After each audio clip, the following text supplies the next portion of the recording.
केंद्रीय गृह मंत्री अमित शाह ने नक्सलवाद के विरुद्ध चलाए गए अभियानों में शामिल अधिकारियों से की मुलाकात। कहा, मोदी सरकार नक्सलवाद के दंश से देश को मुक्त कराने के लिए है संकल्पित। पर्यटन मंत्री सुदेवी कुमार ने खंडोली पर्यटन स्थल का किया निरीक्षण। कहा, अगुआ सरकार झारखंड में पर्यटन क्षेत्र को नए आयाम देने में है जुटी।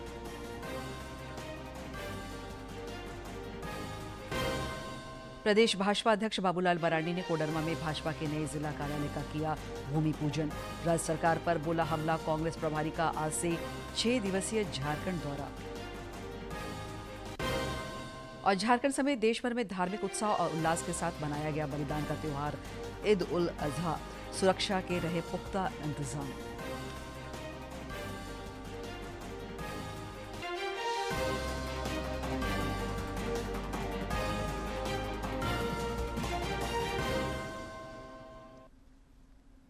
नमस्कार, प्रादेशिक समाचार में आपका स्वागत है। मैं हूं दिव्या और अब समाचार विस्तार से। फ्रांस में आयोजित आपदा रोधी अवसंरचना सम्मेलन को प्रधानमंत्री नरेंद्र मोदी ने वर्चुअल तरीके से संबोधित किया। इस सम्मेलन का थीम तटीय क्षेत्रों के लिए आपदा प्रतिरोधी भविष्य का निर्माण है। प्रधानमंत्री ने अपने संबोधन में आपदा प्रतिरोधी क्षमता को स्कूलों के पाठ्यक्रम का हिस्सा बनाने पर जोर दिया।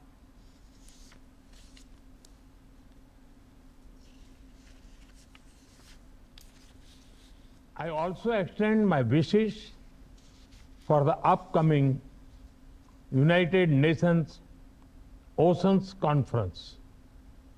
Friends, the theme of this conference is shaping a resilient future for coastal regions. Coastal regions and islands are at great risk due to natural disasters and climate change.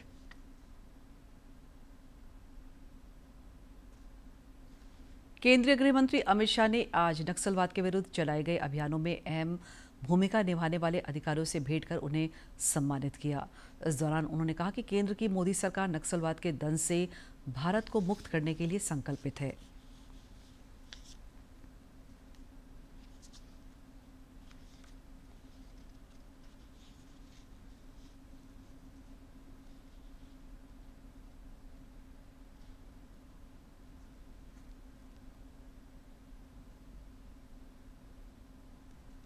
राज्य के पर्यटन मंत्री सुदेवी कुमार ने आज गिरिडीह जिले के खंडोली पर्यटन स्थल का निरीक्षण किया। इस दौरान उन्होंने कहा कि इस खूबसूरत पर्यटन स्थल को एक आधुनिक और आकर्षक पर्यटक केंद्र के रूप में विकसित करने की दिशा में जल्द कार्य शुरू किए जाएंगे। उन्होंने कहा कि अगुआ सरकार झारखंड में पर्यटन क्षेत्र को नए आयाम देने में जुटी है।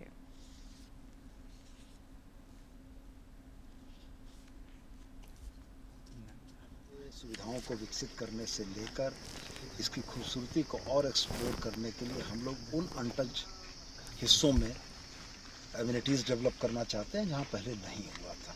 उसी कड़ी में आज हम लोग इस मधवा के इलाके में पहुंचे हैं जहां वन विभाग की खुद की ज़मीन है।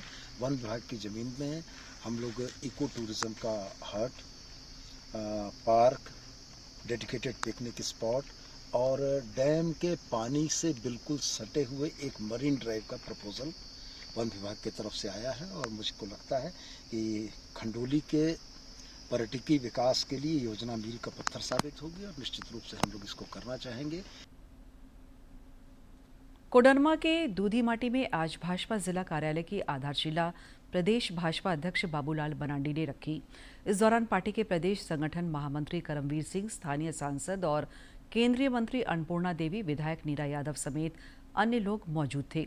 कार्यक्रम के दौरान बाबूलाल मरांडी ने राज्य पर सरकार पर तीखा हमला बोला।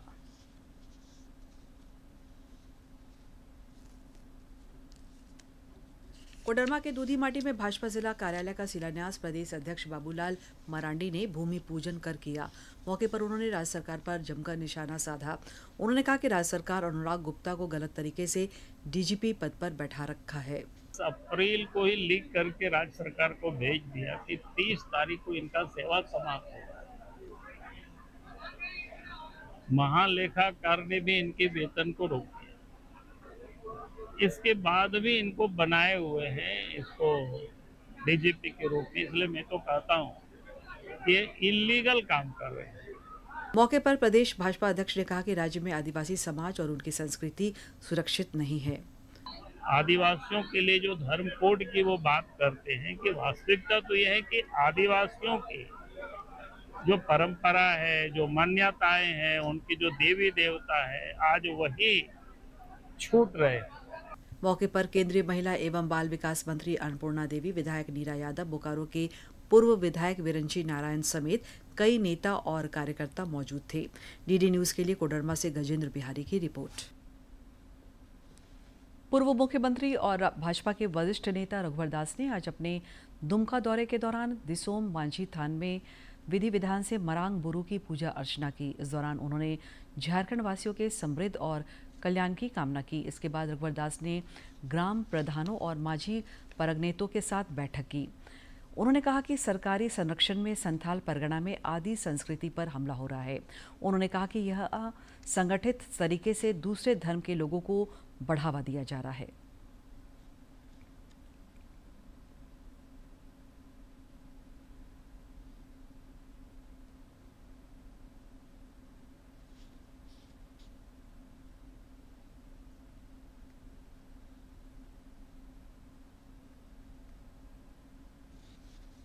एनडीए सरकार के पिछले 11 साल में अन्य क्षेत्रों की भांति खेलों में भी न सिर्फ ढांचागत परिवर्तन हुआ है, बल्कि इसमें अभूतपूर्व परिवर्तन भी देखने को मिला है। इस दौरान राष्ट्रीय और अंतर्राष्ट्रीय फलक पर भारतीय खिलाड़ियों ने नई पहचान बनाई है और देश के लिए कई अहम मेडल लाए हैं।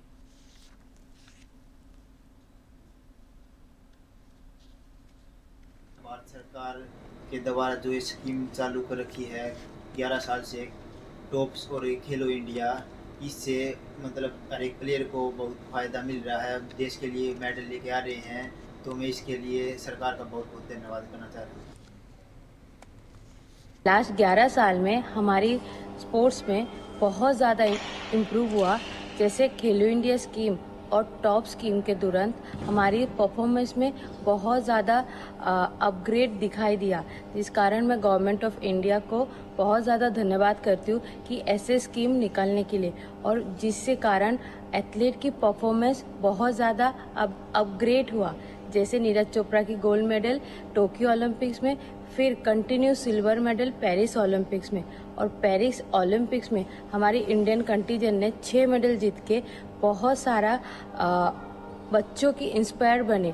मैं चाहती हूँ ऐसे ही वो लोग आगे काम करते रहे और एथलीट के साथ रहे। मोदी सरकार के 11 साल बेमिसाल। खास करके मैं खेलों की बात करूं तो खेल के क्षेत्र में बहुत बड़ा आमूल परिवर्तन हुआ है। पेरिस पैरालंपिक में 29 मेडल जीत के भारत ने विकसित राष्ट्रों को भी पछाड़ दिया और मेडल टैली में 18वें नंबर पे आए। ये अपने आप में बहुत बड़ी बात है, क्योंकि माननीय प्रधानमंत्री जी नरेंद्र मोदी जी खिलाड़ियों का जो हौसला अफजाई करते हैं, मेडल जीतने पे उनसे बातें करते हैं, इससे क्या गरीब किसान मजदूर का जो बेटा बेटी खेल के मेडल जीतता है तो उनका बहुत बड़ा हौसला बढ़ता है। मैं भारत सरकार द्वारा पिछले 11 सालों में किए गए खेलों को बढ़ावा के लिए जो काम किए हैं वो बहुत ही सराहनीय हैं। इसलिए जो है 11 साल में हमारा wrestling, athletics, badminton, boxing, shooting, hockey, कई गेम है जिसमें भारत को मेडल लगातार मिलते रहे। ये सिर्फ भारत सरकार के द्वारा किया गया जो खेलों के लिए जो कार्य है उसी के द्वारा जो है ये काम। देश भर की महिलाओं को धुआं मुक्त रसोई उपलब्ध कराने के उद्देश्य से केंद्र सरकार ने प्रधानमंत्री उज्ज्वला योजना की शुरुआत की। योजना का लाभ राज्य भर की महिलाओं समेत राज्य की गृहिणियों को भी मिला है। इससे इनके जीवन में बड़ा बदलाव आया है। रांची की सुमन देवी को भी प्रधानमंत्री उज्ज्वला योजना के तहत निःशुल्क गैस चूल्हा और सिलेंडर का लाभ मिला है। सुमन देवी ने कहा कि पहले उन्हें काठी, कोयला और लकड़ी इकट्ठा कर खाना पकाना पड़ता था, लेकिन उज्ज्वला योजना का लाभ मिलने के बाद उन्हें जलावन के जुगाड़ से मुक्ति मिल गई है। हमको मिला गैस चूल्हा मिला, अगल बगल में मिला, पैंप लगा था वहाँ मिला था। पहले से तकलीफ हुआ था, लकड़ी काठी से खाना बनाते थे, तो मिला तो सब बाल बुतरू भी सब खुशी हुआ कि हमको चूल्हा मिला। कहीं के पहले मेरा मम्मी बनाती थी गैस चूल्हा में, अथी में, लकड़ी में, तो मिला तो खुश हुआ। वहीं सुमन देवी की बेटी सलोनी ने कहा कि उज्ज्वला योजना ने उनके घर में खुशियां ला दी हैं। 1 साल पहले उनकी मां के नाम से प्रधानमंत्री उज्ज्वला योजना के तहत निःशुल्क गैस कनेक्शन दिया गया। अब बगैर धुएं के घर में खाना पकता है और परिवार के सभी सदस्यों को समय पर भोजन मिल जाता है। पहले मेरी मम्मी चूल्हा में, लकड़ी का चूल्हा में बनाती थी खाने का, और बहुत टाइम भी लगता था। कभी कभी नहीं जलता था तो बहुत सारा धुआं निकलने लगता था, तो हम लोग भी गुस्साते थे, भागने लगते थे धुआं से। फिर गैस आया, अभी बहुत सारा आराम आ गया, तुरंत में बनता है, जल्दी में बनता है। कुछ भी बनाना रहता है तो तुरंत बनाते हैं, तो पापा भी भैया भी खा के चले जाते थे। और पहले लकड़ी का चूल्हा में बहुत कभी कभी लेट भी हो जाता था, नहीं जलता था, तो अभी गैस आया तो बहुत आराम मिलता है, तो तुरंत जलने लगता है, तुरंत बनाते हैं। नौकरी की तैयारी कर रही सलोनी ने प्रधानमंत्री नरेंद्र मोदी के 11 वर्षों के कार्यकाल की उपलब्धियां भी गिनाई और कहा कि वर्ष 2014 में जब देश की कमान प्रधानमंत्री नरेंद्र मोदी ने संभाली, तब देश के आधारभूत संरचनाओं का बेहतर तरीके से निर्माण हो रहा है। खासकर युवाओं के लिए कई योजनाएं चलाई जा रही हैं। मोदी जी का काम बहुत अच्छा हो रहा है। जब से वो प्रधानमंत्री बने हैं 2014 में, तब से बहुत सारा तरक्की कर रहे हैं। पहले बहुत सारा ये कर रहे हैं। अभी देखिए, हम लोग लड़की के नाते कौशल विकास वाला बहुत सारा ट्रेनिंग निकाले हैं, जिससे हर एक ट्रेनिंग हो रहा है, जैसे कि सिलाई, कंप्यूटर, ब्यूटिशियन, बहुत सारा कोर्स हो रहा है, जिसमें हम भी कंप्यूटर का किए हैं। उससे बहुत अच्छा लाभ मिलता है। हर एक चीज़ हमको कौशल विकास तरफ से मिल रहा है, और वहाँ बहुत अच्छा ट्रेनिंग भी सिखाया जाता है। केंद्र प्रायोजित प्रधानमंत्री उज्ज्वला योजना ने न सिर्फ देश भर के रसोई घर को धुआं मुक्त बनाया है, बल्कि गृहिणियों को भी कई परेशानियों से मुक्ति दिलाई है और परिवार में खुशहाली का एक बेहतर माध्यम बना है। डीडी न्यूज़ के लिए रांची से कर्मवीर की रिपोर्ट। रक्षा राज्य मंत्री सह रांची सांसद संजय सेठ ने आज आंध्र प्रदेश के श्री शैलम में स्थित पवित्र मल्लिकार्जुन स्वामी मंदिर में पूजा अर्चना की। सोशल मीडिया पर फोटो साझा करते हुए उन्होंने लिखा है कि यह मंदिर भारत की आध्यात्मिक और सांस्कृतिक विरासत का प्रतीक है। इस दौरान उन्होंने भगवान मल्लिका अर्जुन और देवी भ्राम राम्बा से देशवासियों के सुखद और समृद्ध जीवन की कामना की।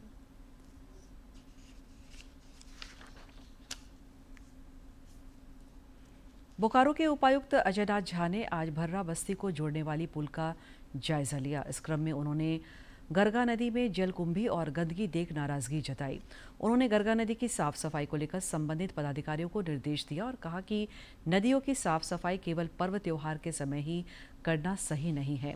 इसकी साफ सफाई नियमित होनी चाहिए। नदियों के किनारे अतिक्रमण करने वालों के विरुद्ध कार्रवाई को लेकर भी उन्होंने चास अंचलाधिकारी को जरूरी दिशा निर्देश दिए और सभी अतिक्रमणकारियों पर सख्ती से कार्रवाई करने को कहा।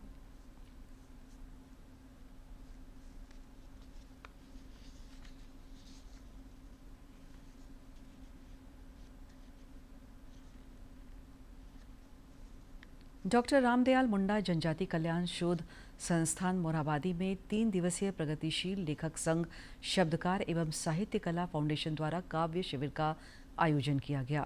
आयोजन में रचनाकार कविता की रचना प्रक्रिया पर चर्चा हुई। शिविर में उभरते कवि भी शामिल हुए। शिविर के दौरान अशोक प्रियदर्शी, रवि भूषण, माया प्रसाद और डॉक्टर रणेंद्र जैसे रचनाकारों ने अपनी कविता और बात रखी।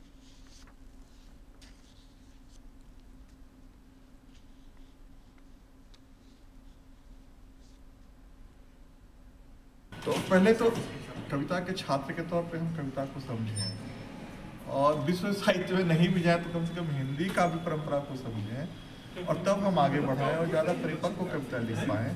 प्रतिभा तो होती है, प्रतिभा तो है। जो कविता शिविर है या वर्कशॉप कहिए, इसमें जितने लोग आए हैं वो अपनी बात रखें और छात्र उनसे सुने। छात्र के अलावा जो लिखने पढ़ने वाले साहित्यकार, रचनाकार जो भी कहें, रांची के जितने लोग हैं सब आमंत्रित हैं और वो अपनी मन की शंका का निवारण कर रहे हैं, सवाल जो होते हैं वो पूछ रहे हैं और समझ रहे हैं। बस हमारा यही 3 दिन का आयोजन का यही उद्देश्य है। झारखंड समेत देश भर में आज कुर्बानी का पर्व ईद उल अजहा धार्मिक आस्था और उत्साह से मनाया गया। राजधानी रांची समेत राज्य के सभी जिलों में लोगों ने आज सुबह ईदगाह और मस्जिदों में ईद की नमाज अदा की और एक दूसरे को बधाई दी। यह पर्व हजरत इब्राहिम द्वारा अल्लाह के आदेश पर अपने इकलौते पुत्र की कुर्बानी देने पर राजी होने की याद में मनाया जाता है।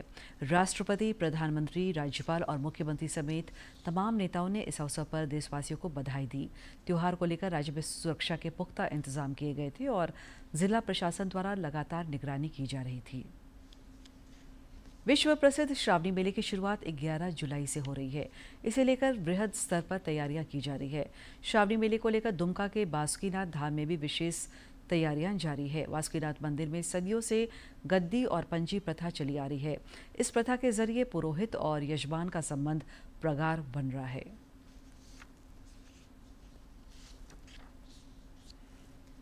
दुमका के बासुकीनाथ मंदिर में तीर्थ पुरोहितों की गद्दी और पंजी प्रथा सदियों से चली आ रही है। यजमान जब भी दर्शन के लिए आते हैं, अपने पुरोहित का आशीर्वाद प्राप्त कर उनके मार्गदर्शन में बासुकीनाथ धाम में पूजा अर्चना करते हैं। वहीं पुरोहितों के पास सदियों पुरानी पंजी है, जिसमें यजमानों का पूरा विवरण अंकित होता है। यही पंजी बताती है कि किस श्रद्धालुओं के पुरोहित कौन है। इस पंजी को समय समय पर अपडेट भी किया जाता है।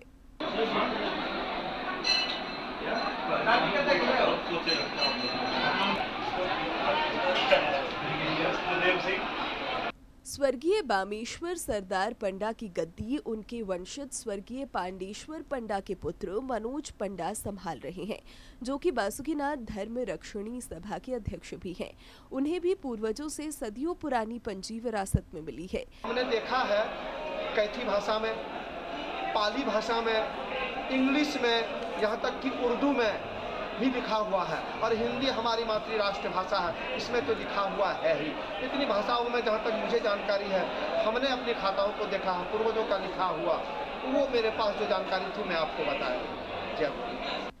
मनोज पंडा ने कहा कि पंजी की मूल प्रति पंडा घर में रखते हैं, वहीं दूसरी प्रति मंदिर में अपनी गद्दी पर रखते हैं, जिससे कामकाज में सहूलियत होती है। पर है कि जो भी श्रद्धालु दर्शन करते हैं, जो प्रथम बार आए हैं, उनका नाम, पिताजी का नाम, परिवार का नाम और पूरा पता एड्रेस लिख करके वो सुरक्षित स्थान पर हम लोग घर में रखते हैं, ताकि आने वाले पीढ़ी को ये बताया जाए, दिखाया जाए कि आपके पूर्वज कितना ईस्वी में आए हुए हैं बाबा बासुकीनाथ के दरबार में। हमारे पास सैकड़ों वर्षों का 200 वर्ष का लेख है, जो कि हम लोग हर वर्ष को सुरक्षित रखें। मंदिर में चूँकि जो रखते हैं वो वहाँ से उतार कर उनको प्रमाणित करने के लिए खाता दिखाते हैं। तो श्रद्धालु यात्री को अगर लगता है कि नहीं कि हम अपना पूर्वज का दस्तखत देखेंगे, तो वो हम लोग घर से ला करके उनको प्रमाणित करते हैं, दिखाते हैं ये आपका पूर्वज जो है इतने तारीख को यहाँ है। हम लोग रहें अथवा ना रहें, लेकिन वो खाता रहता है और आज भी वो परंपरा बाबा बासुकीनाथ दरबार में है। जय बाबा। कंप्यूटर और सूचना प्रौद्योगिकी के युग में भी पंजी प्रथा कायम है। इतना ही नहीं, इसे नियमित रूप से अपडेट भी किया जाता है। बासुकीनाथ धाम में सदियों से चली आ रही गद्दी पंजी प्रथा से जहां एक ओर पुरोहितों और यजमानों के बीच संबंध प्रगाढ़ हो रहे हैं, वहीं दूसरी ओर पंजियों में दर्ज विवरण इतिहास से भी अवगत करा रहे हैं। डीडी न्यूज के लिए दुमका से आरके नीरद की रिपोर्ट। और अब कुछ खबर राज्य के विभिन्न जिलों से फटाफट अंदाज में।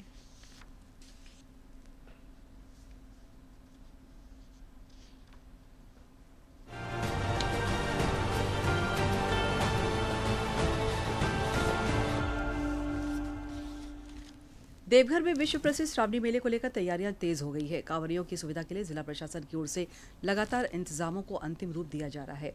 उपायुक्त नमन प्रियेश लकड़ा ने अधिकारियों के साथ कांवरिया रूट लाइन का निरीक्षण किया और कई निर्देश दिए। कोयलांचल में 4 पहिया वाहनों पर काला फिल्म लगाकर चलने वालों पर लगातार अभियान जारी है। पुलिस ने आज सरायढेला, थाना मोड़ समेत कई चौक चौराहों पर ऐसे कई वाहनों को पकड़ा और उसे जुर्माना वसूला। सार्जेंट मेजर राकेश कुमार ने कहा कि वाहनों में अवैध तरीके से लगे बोर्ड, प्रेशर हॉर्न और काले शीशे के विरुद्ध यह अभियान आगे भी जारी रहेगा। पलामू जिले के पांकी से भाजपा विधायक डॉक्टर शशि भूषण मेहता को शुक्रवार को दिल्ली स्थित झारखंड भवन में कमरा नहीं मिला। पहले से 2 कमरे बुक होने के बावजूद जब रिसेप्शन पर उन्हें बताया गया कि कोई भी कमरा खाली नहीं है तो नाराज होकर विधायक झोला और टिफिन के साथ रिसेप्शन के सामने ही धरने पर बैठ गए। कोल्हान के नए डीआईजी अनुरंजन किस्पोटा ने कल जमशेदपुर पहुंचकर पुलिस अधिकारियों के साथ बैठक की। इस दौरान उन्होंने जिले की वर्तमान कानून व्यवस्था और सुरक्षा व्यवस्था की जानकारी ली। मौके पर उन्होंने अधिकारियों को यह निर्देश दिया कि जिले में बेहतर पुलिसिंग सुनिश्चित की जाए।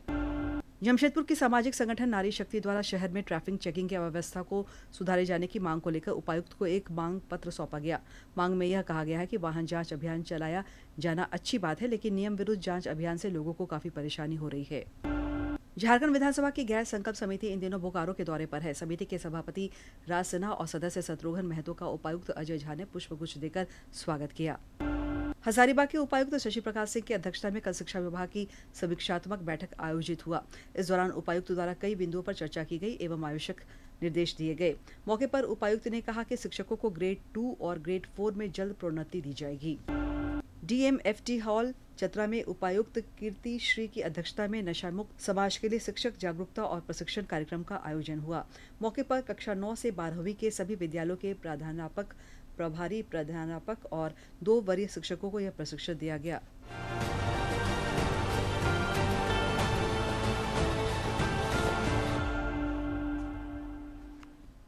कृषि और किसानों को बढ़ावा देने के उद्देश्य से केंद्र सरकार विकसित कृषि संकल्प अभियान चला रही है। इसके तहत कृषि वैज्ञानिकों खेतों तक पहुंचकर किसानों को वैज्ञानिक तरीके से आधुनिक कृषि प्रणाली से खेती के गुण सिखा रहे हैं। कृषि वैज्ञानिकों ने आज रांची के सरना टोली गांव के किसानों से सीधा संवाद कर उन्हें आधुनिक कृषि तकनीक से अवगत कराया।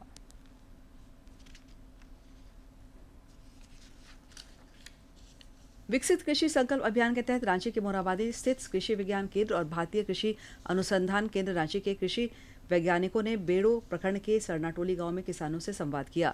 आईसीएआर राज्य के निदेशक अभिजीत कर ने कहा कि इस दौरान किसानों की समस्याओं को सुन उन्हें समाधान से अवगत कराया गया। सब जगह ये सभी को बताते हैं कि आप किसान जो है हक से आए संस्थान के पास। कई लोग ये सोचते हैं कि कहाँ संस्थान के पास जाएंगे, किसी दुकानदार को पूछ लिए, किसी लोकल जो अधिकृत बंदा है उनसे पूछे, बीटीएम है, एटीएम है, जिला अधिकारी हैं, उनसे पूछे, नहीं तो संस्थान के पास आए, कृषि विज्ञान केंद्र के पास जाएं। दिव्यायान कृषि विज्ञान केंद्र के वरीय कृषि वैज्ञानिक डॉक्टर अजीत कुमार सिंह ने कहा कि खरीफ फसलों के उत्पादन से पूर्व अभियान के तहत किसानों को वैज्ञानिक पद्धति से खेती करने की जानकारियां दी गई। उन्होंने कहा कि इस दौरान किसानों को बीज शोधन, मिट्टी की गुणवत्ता और अन्य जानकारियों से अवगत कराया गया। किसानों का है फीडबैक कि ये खरीफ से ठीक पहले हमको प्रजातियाँ सही जानकारी मिल जा रही है, बीज शोधन के बारे में पता चल जा रही है, योजनाओं के बारे में पता चल जा रहा है, क्या क्या बीमारियां प्रमुख हो सकती हैं उनके विषय पे चर्चा हो सकती है, और फिर कांटेक्ट नंबर इनको मिल जा रहा है कि भविष्य में किसी भी तरह की जब समस्या आएगी तो वो किनसे संपर्क करेंगे, कहां संपर्क करेंगे, तो ये काफ़ी अच्छा है। वहीं गृह विज्ञान की विशेषज्ञ विशाखा सिंह ने कहा कि विकसित कृषि संकल्प अभियान के तहत हर दिन 9 गाँवों के किसानों के साथ संवाद किया जा रहा है। इस दौरान किसानों को विभिन्न तरह की कृषि संबंधी जानकारियाँ दी जा रही है। वहीं जिला कृषि पदाधिकारी रामशंकर प्रसाद सिंह ने अभियान की सराहना की। और इसका मुख्य उद्देश्य है कि किसानों को कृषि में विकास के लिए उनको नई तकनीकियों के बारे में जागरूक करना और उनका भी फीडबैक लेना, उनका एक्सपीरियंस वो शेयर करते हैं कि क्या अभी प्रैक्टिस कर रहे हैं और उनको अपना प्रॉब्लम भी बताते हैं, उनका नीड क्या है, उनका प्रॉब्लम क्या है। और ये बहुत ही इफेक्टिव प्रोग्राम है, ये ऐसे प्रोग्राम होते रहना चाहिए। कार्यक्रम में शामिल किसानों ने केंद्र सरकार के विकसित कृषि संकल्प अभियान को सराहा और कहा कि कृषि वैज्ञानिकों ने विभिन्न मौसम में खेतों के रखरखाव, बीजारोपण, मिट्टी की गुणवत्ता समेत अन्य जानकारी दी, जो कि काफी लाभप्रद लगी। कुछ तो फायदा मिला, जैसे बीज उपचार करने से हमारा धान का बीज अधिक उपज होगा और खाद का भी अंदाज नहीं होगा खेत में, जिससे कि मिट्टी हमारे बना रहेगा। बहुत सारा अब माध्यम आ गया है, जैसे मौसम अलर्ट संबंधित मैसेज भी आ जाता है कि अगले 3 घंटा में बारिश होगी, तो उस बीच में अपना खेत का रख रखाव करने में इस टाइप का फ़ायदा हो रहा है। तो ये जो सरकार की योजना चल रही है, इससे काफ़ी लोग लाभान्वित हो रहे हैं। विकसित कृषि संकल्प अभियान से जहां एक और कृषि वैज्ञानिकों और किसानों के बीच सीधा संवाद हो रहा है, वहीं दूसरी ओर यह अभियान कृषि प्रक्षेत्र के विकास में कारगर साबित हो रहा है। डीडी न्यूज़ के लिए रांची से ब्यूरो की रिपोर्ट। राज्य भर में 13 जून तक हल्की बारिश के आसार हैं। मौसम विभाग ने बताया कि पिछले 24 घंटे के दौरान कुछ इलाकों में हल्की से मध्यम दर्जे की बारिश दर्ज की गई और इस दौरान जामताड़ा के नारायणपुर में सर्वाधिक 40.6 मिलीमीटर बारिश दर्ज की गई। विभाग ने 10 और 11 जून को वज्रपात, गर्जन और बारिश के लिए येलो अलर्ट जारी किया है। इस दौरान हवा की गति 30 से 40 किलोमीटर प्रति घंटा रहने की संभावना है। और अब एक नजर डालते हैं प्रमुख शहरों के आज के तापमान पर। राजधानी रांची का अधिकतम तापमान 33.6 और न्यूनतम 21.8 डिग्री सेल्सियस रिकॉर्ड किया गया। जमशेदपुर का अधिकतम तापमान 37.2 और न्यूनतम 23.7 तथा डाल्टनगंज का अधिकतम तापमान 39 और न्यूनतम तापमान 25.5 डिग्री सेल्सियस रिकॉर्ड किया गया। अंत में मुख्य समाचार एक बार फिर।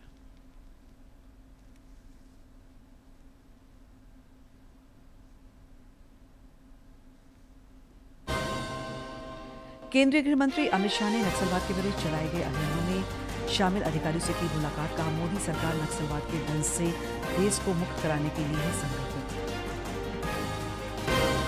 पर्यटन मंत्री सुदेवी कुमार ने खंडोली पर्यटन स्थल का किया निरीक्षण। कहा, भगुआ सरकार झारखंड में पर्यटन क्षेत्र को नए आयाम देने में है जुटी। प्रदेश भाजपा अध्यक्ष बाबूलाल मरांडी ने कोडरमा में भाजपा के लिए नए जिला कार्यालय का किया भूमि पूजन। राज्य सरकार पर बोला हमला। कांग्रेस प्रभारी का आज से 6 दिवसीय झारखंड दौरा। और झारखंड समेत देश भर में धार्मिक उत्साह और उल्लास के साथ मनाया गया बलिदान का त्योहार ईद उल अजहा। सुरक्षा के रहे पुख्ता इंतजाम।